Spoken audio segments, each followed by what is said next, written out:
What's going on, everybody? Welcome back to the channel. I am your mistress of ceremony, Lady Nika, and we are going to talk Real Housewives of Atlanta, honey. We're going to get on with season 9, episode 7, model behavior.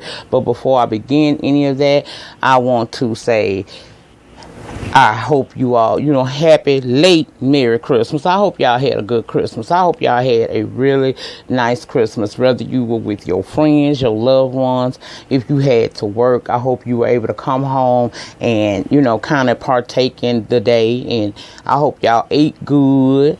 I hope that you were happy in your life. I did a Facebook Live. That's why I told you I need to be following me over there on Facebook, because sometimes I don't necessarily upload here. I'll actually go live on Facebook, so you might want to follow me on Facebook under Nika Williams.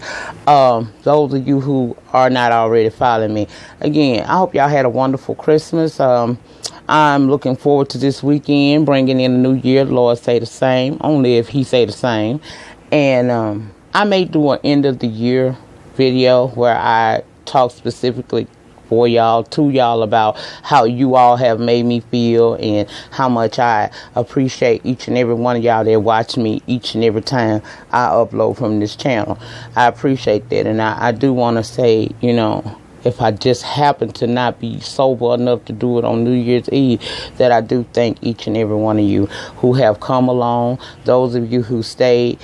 It's been one hell of a year, honey, but the race is not for the swift and the fast, but the one that can endure to the end. And watch me. I didn't come through last week also because it's some things going on that right now I'm not at, I can't discuss it too much with you guys, but it's some new stuff that's coming along from, in 2017. Y'all, I ain't never think just by uploading a video, some of the stuff that then came my way in the last few weeks, I call it all joy. I feel so blessed. It just made me feel like everything I went through wasn't for nothing. It was all for a reason.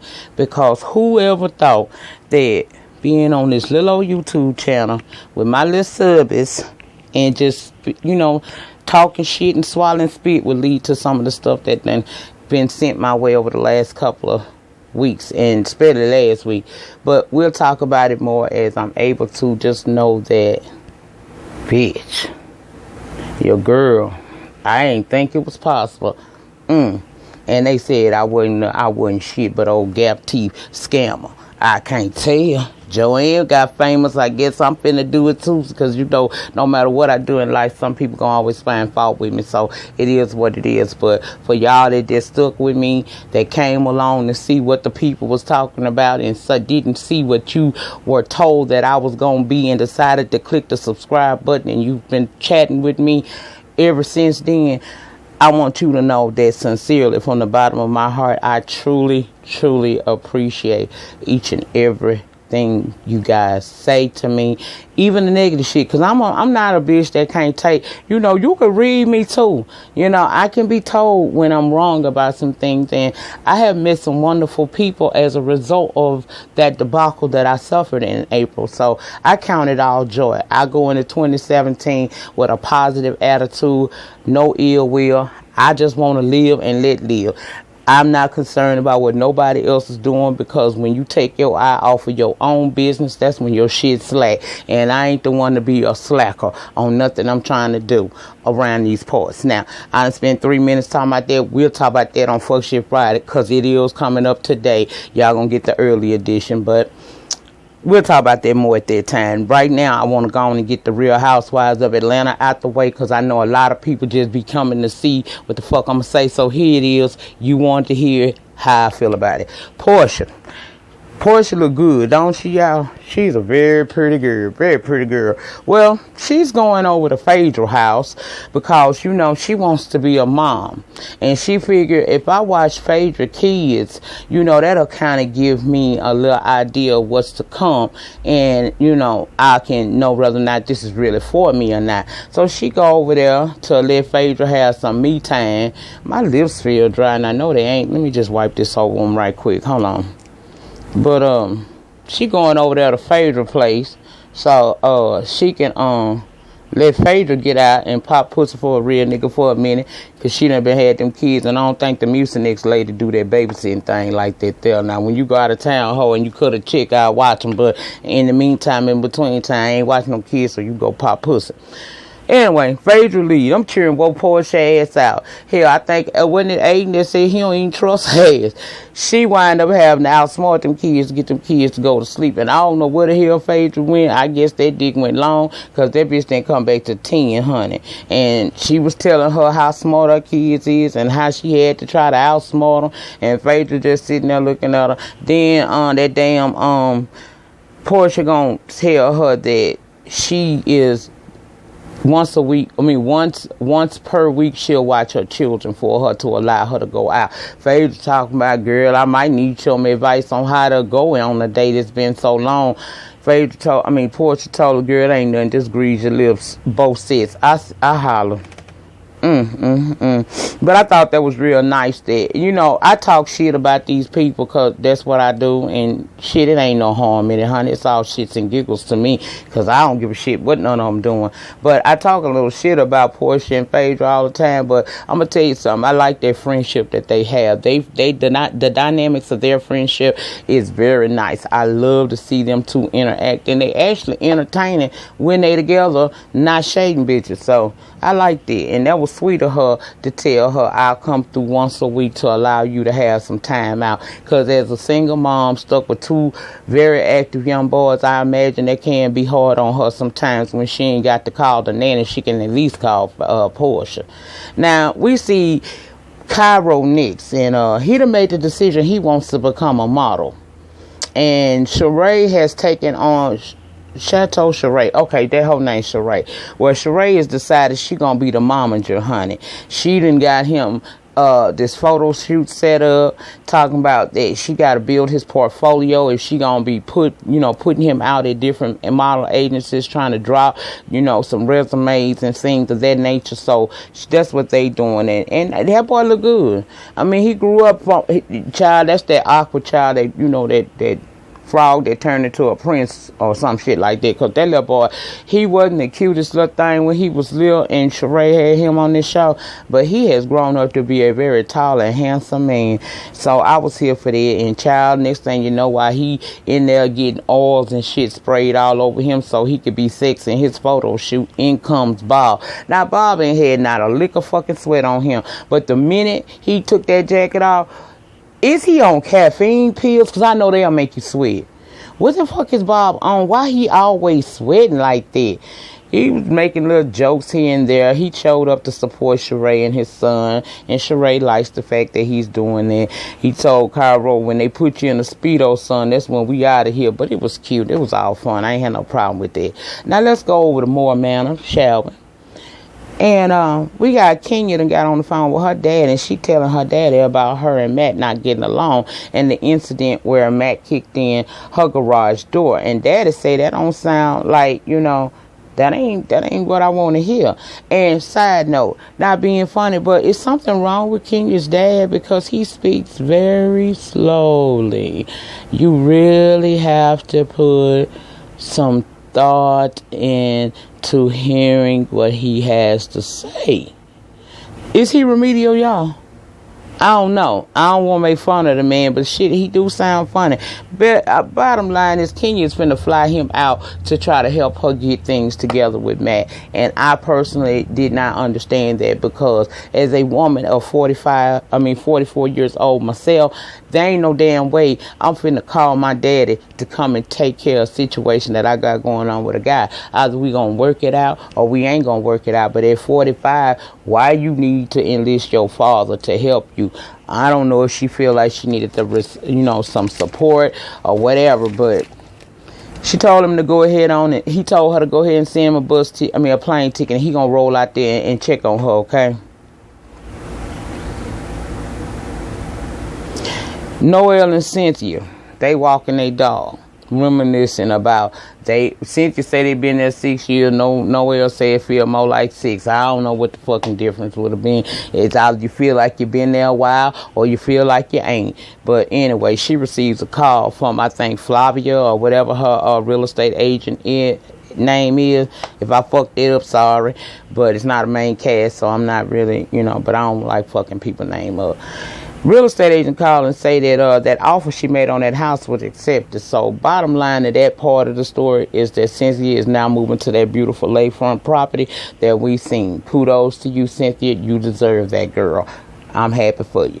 Now let's pop puts it down to the candy factory where Candy and her staff are talking, and she gets this call from a girl by the name of Toya, who's Phaedra's assistant, and she's saying that she would like to set up a early dinner date with Candy. So Candy agrees to that, and as soon as she hang up that phone, the shade begins. Candy tells her staff that she and Phaedra are cordial, but in the group, but she don't have no idea what Phaedra want with her. She don't know what this gonna be about. They shade, like I said, and then Candy say she did ask Phaedra if she was okay following that bomb scare she had down there, and she said Phaedra said it was all good, but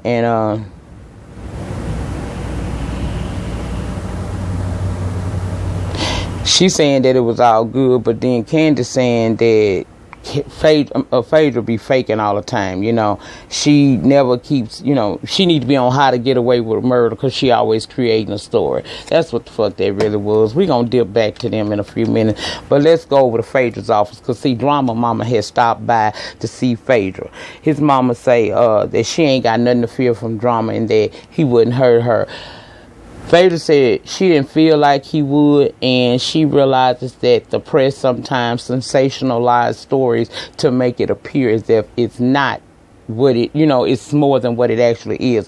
Now in confessional, she said she asked to meet with Candy because she was hoping that she would have said something to Mama Joyce about what she said at that taste testing table, and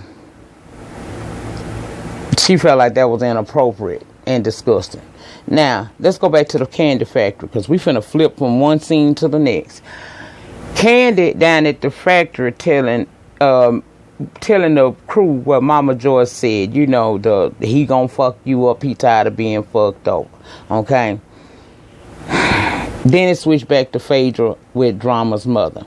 And she's saying she really sorry for the story and how it got blown out of proportion and that, she never would. They love Phaedra or whatever. That's what they saying. Mama got a little emotional. Phaedra said no apologies necessary. She understand, and she just gave her a hug and said she loved her. Now let's go back to the factory because Candy now said one of her friends saw Phaedra a few nights prior, and she introduced the guy that was with her as her bodyguard. Now Candy say it's one or two things: either that was Phaedra man, or that was actually a bodyguard. Now, Don Juan with his message always inserting his ass in some shit he should not be talking about. That was Chocolate. Candace said, no, that wasn't Chocolate because she know who Chocolate is.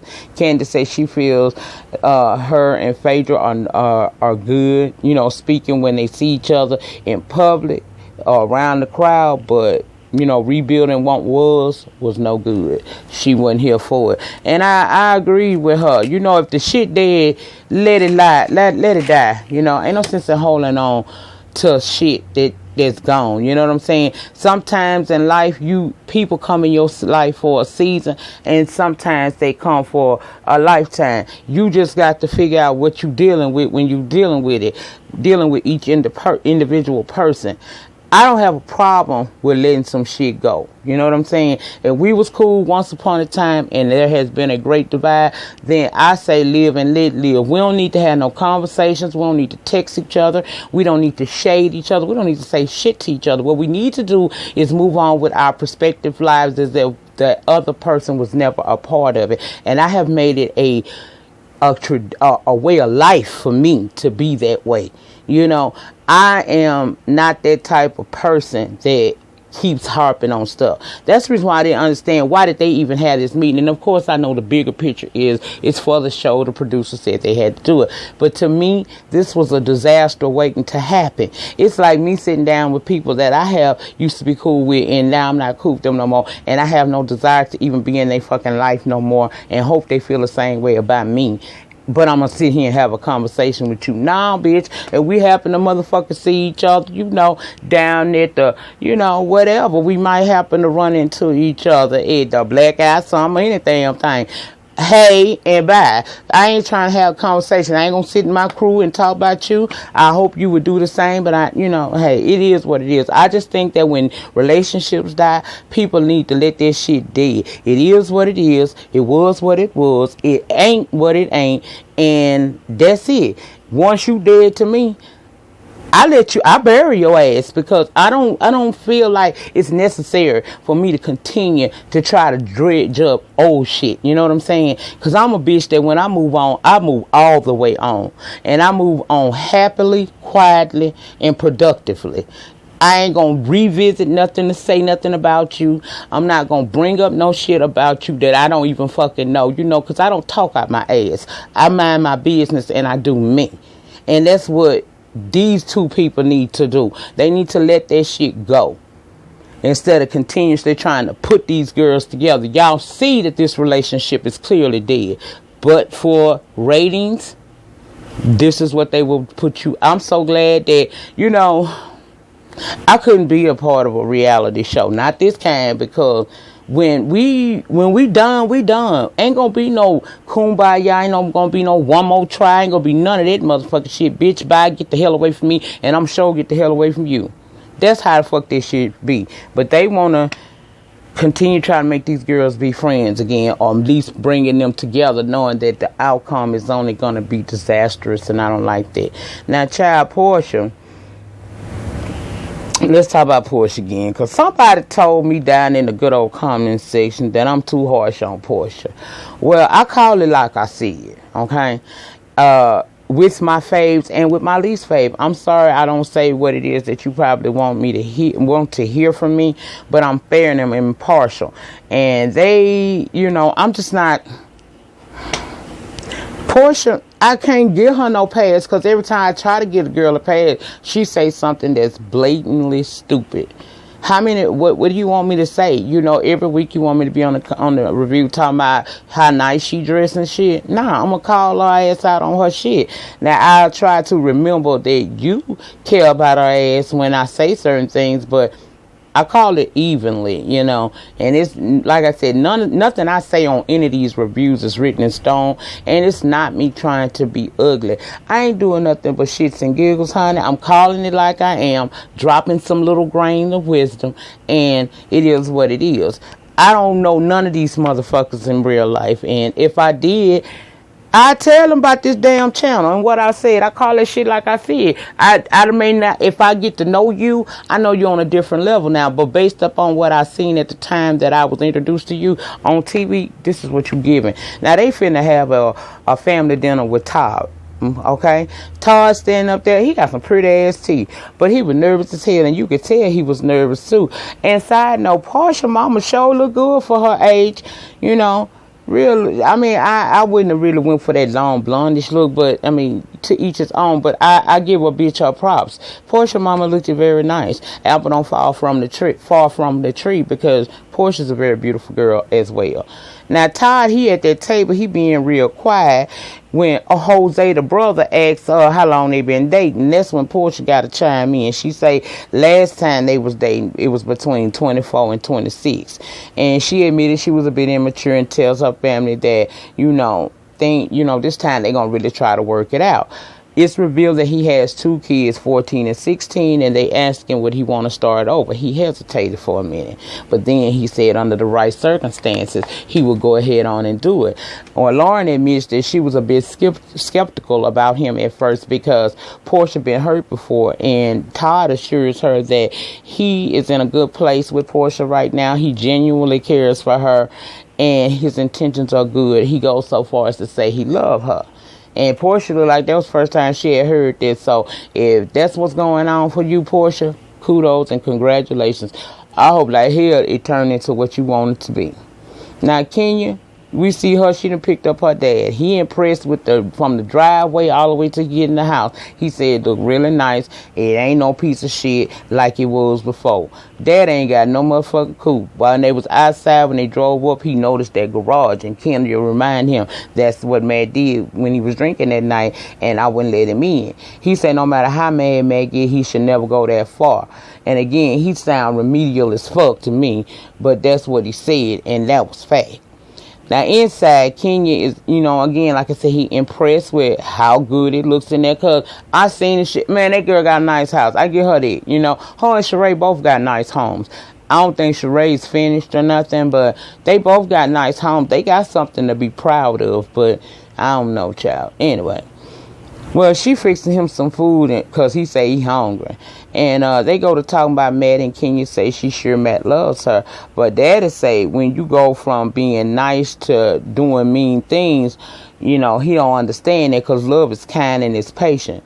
And he not quite sure why Kenya putting up with that. He said at first people be on their best behavior when you first meet them. It's normal. But people, as you get to know a person, they do reveal who they truly are. And he's wondering, is this the one for Kenya? Actually, because Matt has this volatile temper, okay? He said he think they need talk, okay? Kenya say she gonna set something up. Now, let's go back to Sheree and Cairo because they meeting up with Cynthia. We all know Cynthia is a model, and she is the owner of the now defunct Barley Agency. Barley making it. But anyway, she meeting up with Cynthia because she want to get some ideas from Cynthia. Her being a former model, she could, probably tell her, some valuable information that was further Cairo's little endeavor to be America's Next Top Model. Okay. Well, when Cynthia get there, she looking the boy up and down because, like I said, the boy is handsome.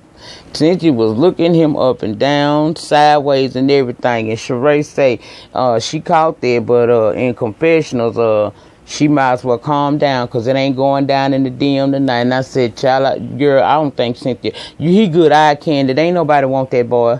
What do you come with? You ain't got nothing. So what, girl, sit down. Anyway, she asked Cynthia about Peter. Cynthia say Peter good, and the divorce will be probably final within the next 2 months. Okay, so now we gonna go back to Cairo because they had actually sent Cairo to go get some lattes, but he back now. And Sheree say Cairo interested. He is now interested in modeling, and they show Cynthia the little portfolio from the photo shoot, and she impressed with it. She had him stand up, even had him lift his shirt up. She tells Sheree that, it's going to be a process. The issue that I had in that conversation is because you came to this woman who is a model, who knows what she talking about, and she basically telling you, look, you talking about getting him on New York Fashion Week. That is like the Super Bowl for models. You don't just get there. You got to crawl before you walk. Sheree don't want to listen to that, and she not taking it in the way she should, because in her mind, she's never going to tell her children to think small. She's going to tell them to think big.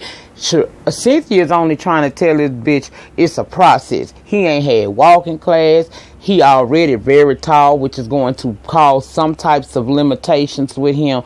It's just, you got to go step by step with this thing.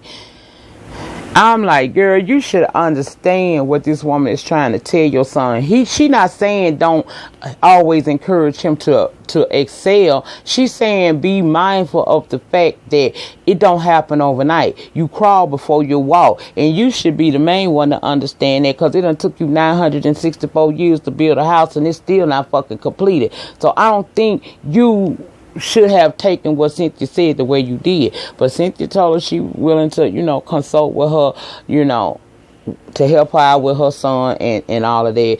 She ain't got no problem with that. That was the free friend consultation. If you call me again, bitch, you paying me. And I was like, yeah, that's how they go. You get one free one. Well, anyway, Kenya and her daddy arrived at this cigar bar spot. And, Kenya introducing herself, girl, it's something in my eye. She introducing herself, and the man asked Kenya daddy what his name was. That motherfucker know he hood. He said, you don't need to worry about all that. I holler. I said, Lord, he done told this man you don't need to worry about it. And his most menacing Tiny Tim voice, come on through, Kenya daddy, come on through. Well, Kenya in her mind feel like a man talking to another man is very helpful for their relationship, especially when you're talking about the man daughter, okay? Now, some time goes by, and of course, her daddy say his body is scheduled to eat at a certain time. And when is Matt coming? That's when Kenya finally look at her phone and realize she got 17 missed messages that Matt is saying, and I guess one or two of them, he not coming. Kenya asked her dad to call and try to get him to show up. I'm like, bitch, no. If he didn't show up, why you keep pushing it? If it don't fit, don't force it, Kenya. You can move on and find you somebody else. You acting like you are average, regular smuggler good. You not that. You're a very beautiful woman with the ability to meet eligible men who would probably be better suited for you because they come with age, and with age come wisdom, and it also comes financial stability. So maybe you would want to let it go and get undigmatized, because we're not supposed to be able to be digmatized at 40 plus. Girl, at 40 plus, you're supposed to be making him okay. Anyway, Daddy do it, and he asked Matt if he coming. Matt said he wanted to meet with him, but he tired. He been there before, and he tired of being manipulated. So before Kenya dad could say anything else, before Matt could say anything else, Kenya dad asked about that garage door, and he told him, I feel like that's something we ought to discuss face to face. So he come on down to the cigar place, and they speaking, and I got nothing out of that. Basically, he's saying that if he realized that they get into it, because they get into it and it goes as far as it goes, he and Kenya should not be together. However, Kenya continues to call him back to the house to do menial repairs and clean. Kenya saying, well, I only call him to come fix the shit that he fucks up. Now, you had me, Kenya. You had me at first, and then I thought about that thing. The first time he went Katie Kaboom on your ass and destroyed your property. I ain't talking about in Mexico.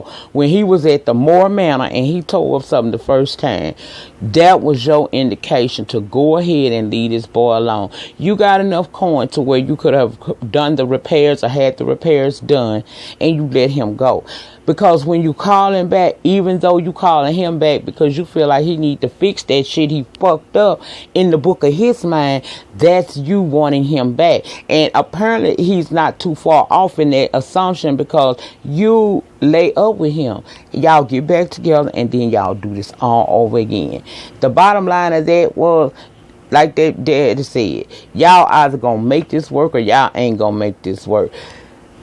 Man was done.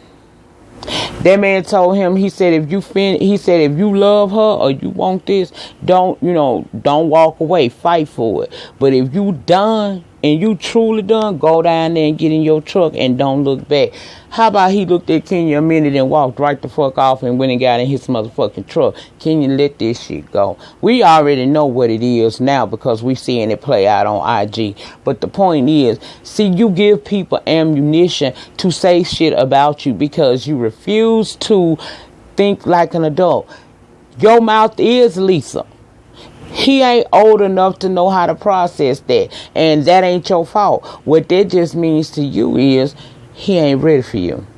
Find you a grown man with some business about himself and some sense about himself, and you might be able to have that happy life that you want. But in the meantime, in between time, bitch, work on yourself, because this right here can make you and break you. You gonna have to learn how to, if you want a king, you gonna have to learn how to be a queen. Simple as that. Okay. I don't know what else to fucking tell her, but that's it. Okay. Now, Candy and Phaedra meet up, and Candy went there with no intentions of resolving the shit that's going on. That's why I said why the fuck had this, but okay, in the grand scheme of things, we all know that this happened because production said it had to. And we started off with Phaedra talking about what Mama Joy said at the taste testing event, and then from that she led into her charity work. Now in confessional, Candace saying that Phaedra about to jump on her soapbox and come for her mama, but she got another thing coming. Candace said her mama only said what was said in the news, and she reminded Phaedra that she wasn't worried. She said she wasn't worried about it, but she had a bodyguard. Phaedra said, I had that bodyguard because my parents were worried about me. Yeah, they both agreed at that table that they friendship over, but they could be cordial around the group, okay? Candy called Phaedra out on the shit she said when Candy ain't around. Phaedra told Phaedra that jab at her husband about searching through the couch pillows and stuff, she didn't appreciate it, and it was a lie. Phaedra tried to say they both have jabbed at each other. Candy feel that she only say what's true. Phaedra said, well, I say what's true too. She said, no, because that was a lie what you said about my husband. And I knew when she said that shit last season, I knew that shit was going to come back because, see, they be cool. They be done resolve their issues. But what goes on is, these women go back and when the season airs, they watch the show and they see what's said in them confessionals. And that right there, that breaks down anything that they may have worked out before, while they were filming. And that's all that happened there. Phaedra said that she do the same, and Candy told her that's not true. Phaedra said it's not like Candy ain't talked about her to Peter and Cynthia, and then they had Bravo Missy. They gave us a fucking clip of the shit when Phaedra was talking about Candy to Peter and them and shit like that. I mean, Candy was talking about Phaedra to Peter and them. So, okay. Phaedra said during their friendship they both know each other's secrets, but they got a laundry list on each other. That's what they called it. But Candace say she ain't never put Phaedra's laundry list out there, but I guess this was the time to do so. Okay. Phaedra is saying, I don't know why you seem to have so much animosity built up against me, because you got everything going for you right now. You got, you got a family. You got, everything, your business. In confessionals, she was shady, which is going to only make this situation worse at the reunion. She said that she don't know why the girl got the animosity toward her when she invited her here for a meal, and we all know that Candy loves a meal, and she sipped her drink. I hollered, it was funny. But the point is, when Candy see this only serves to make it even worse. Phaedra said that she a single mom going through a divorce. Candy say she can understand the single mom part, but because she been there before. But if you handling your business, it's a doable situation. And I say, amen, it can be done. Candy say she was waiting on that Phaedra. That's when she started telling all this girl business. And this is where I lost it for Candy. This is where I no longer was on her team, because you sat there and you told everything that was said when y'all was friends. Okay. You told us that this girl was already talking to other people, that she had planned on marrying somebody else, and that she was anxiously anticipating this man to go to jail. Now, see, that's what I said. Candy the type of bitch I don't subscribe to that, y'all. Me and you friends. We fall out. Whatever dirt I know on you, go with me to the grave. I had that shit happen right down here on YouTube. I'm taking my shit to the grave. It's plenty shit I know. Plenty that done been said. But do you think I'm going to sit on my channel and fuck up my motherfucking reputation spilling tea because I'm not cool with you no more? I would not do that. That's why I don't understand why they keep trying to put these two hoes back together, because they're not going to be too cool with each other. And that was a very bad look on Candy. I don't care how mad and hurt you may be. Whatever you knew about this girl, you supposed to took that shit to the grave. You didn't have no reason to do that, because Phaedra wasn't spilling no tea on you, and I'm sure she had some, hon. You're not she's not the only one that knows some dirt. Candy, you got hotels too. So what you need to do is, you need to do exactly what the fuck you did. Look, apparently I thought you called me here to talk about the issues with us, but that ain't what's going on. You called me here talking about my mama. I can't control my mama, and it's best that we just leave each other here and leave this shit alone. She even went so far as when Phaedra said that she may, you know, she was mad at Phaedra for going to talk to Nene. Say Nene was over there, wasn't crying to her about her husband, but she was crying to her about their friendship. When Phaedra said, maybe I love you more, I got this shit because I know how that shit must feel. But you know what, Phaedra? Keep your motherfucking love and get that shit to somebody that's deserving. Now, you's a dirty and you's a fucking fraudulent ass whore. And I ain't here for you most of the time. But I do believe you love Candy. That is what happens when you give genuine, pure love to an undeserving bitch. You see what she just did to you? Let that hoe go.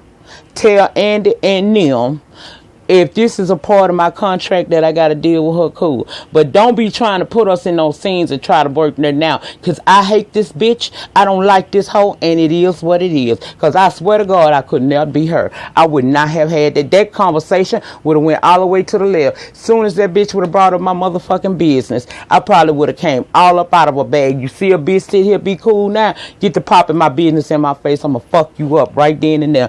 That shit pissed me off. Let me see if anything else I'm missing on this shit here. Girl, that made me mad. I ain't get that. That was wrong. You don't sit there and just start doing that girl like that. I mean, Phaedra ain't right either. Don't get me wrong. Ain't no team Phaedra over him. But whatever went on between Phaedra and Candy when they was friends should have stayed there. You don't have to be friends with this hoe no more, but you ain't had to put her tea out there. That's all I got out of that. In the meantime, in between time, please remember to like, comment, subscribe, share this video on all of your social media sites, and I'll see you guys back for Love and Hip Hop. Peace.